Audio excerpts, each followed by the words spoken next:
Tandra has been slapping herself for the last, quite a few hours.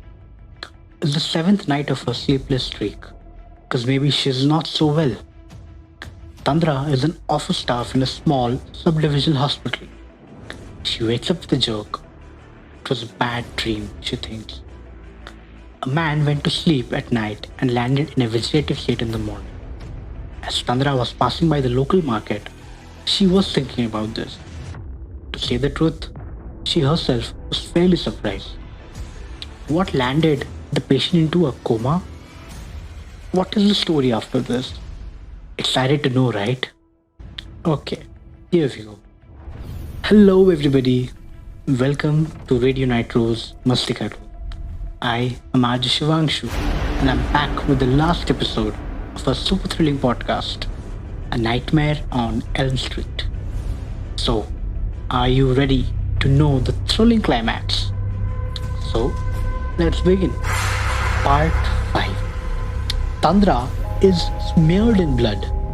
Guts are hanging around her neck like garland. She is sitting on a bench by the local tea store. 3 eviscerated bodies lie in front of her with their belly ripped open like a zipper.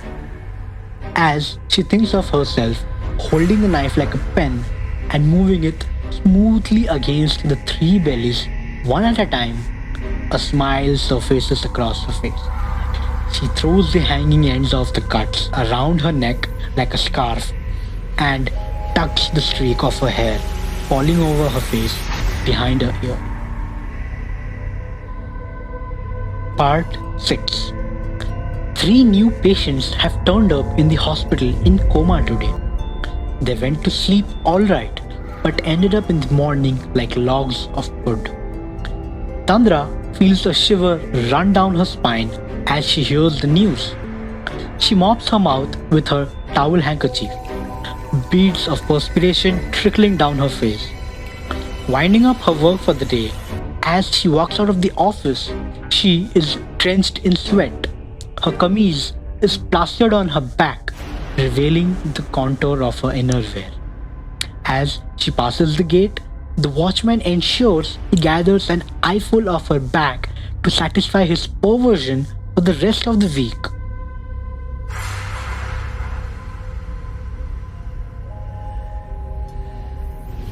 Part 7. 7 days have passed since the last incident. 6 sleepless nights. The days towards the end seem like a blur to Tandra. The world around her seems to speed up and slow down in fair randomness. This evening, she has rammed herself against a running rickshaw head on, yet she feels no pain. They say, if there is no pain, it ain't real. Neither does it seem real to Tandra. Since the last incident, she has been scared to hell to fall asleep. The fear helped initially. It did not let her sleep. But tonight, it seems she has ran out of fear. So yes, where were we? Yeah, she has been slapping herself for the last few hours, and some pervert out in the night is taming his lion, believing the sound to be one of communion. Tandra gets up to have a smoke. It is her 90th cigarette for the day, picked up by Tandra to outdo the last 89. She smokes up the entire cigarette in long, deep drags and jams the burning butt between her bosom. What stimulants can't achieve might be achieved by her sternal pain fibers. She gets off her bed, groggy with bloodshot eyes, and stands in front of full-sized mirror. She slides off her t-shirt to inspect the scar she has just inflicted on her chest. There are 8 such small circular scars, all angry, red and raw.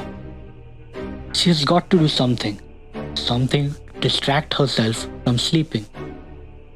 Somewhere outside, a dog has been barking for quite some time.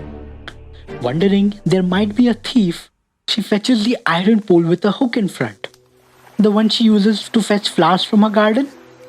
and goes out. Following the bark, she spots the dog in no time. It seems to be barking at something in the dark.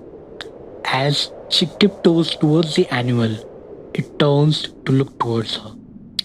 Growling, with its tail erect and forelimbs anchored to the ground, the dog looked towards Tundra. A petrified Tundra stands still with hooked pole in one hand and the other rubbing her throat and chest. Howling at the top of its voice, the dog charges towards her.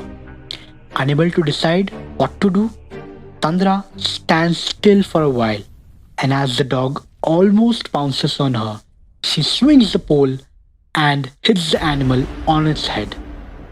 With a whimper, the dog lands on the ground.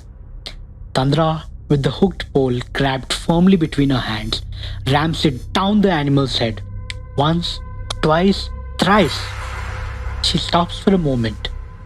The animal's skull is split into fragments with an intervening intact skull standing like wedges.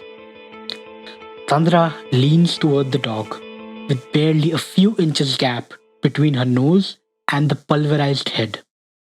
A drop of thick, pulpy fluid hanging from the tip of her nose. Within a moment's span, a series of images pass through her head. The images of her dreams. She realizes her act and gasps in horror.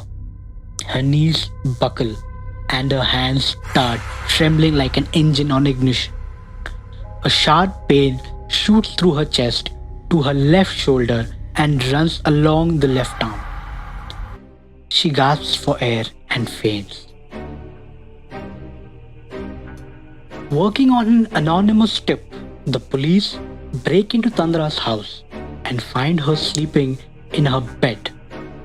Her back rested against the wall, her mouth wide open, a burnt cigarette butt held between the scorched index and middle fingers of her left hand. As they rush her to the hospital, she is found to be alive, but unresponsive to any kind of stimulus. Few hours down the day, the locals notice a dog sleeping soundly in the middle of an unused path. So listeners, that was the end to our This TNT podcast, A Nightmare on Elm Street.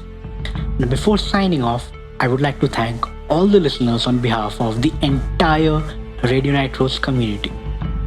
And last, not the least, stay safe, stay healthy. We will catch you on the other side with the latest TNT podcast pretty soon. Till then, take care. With love, RJ Shivangshu.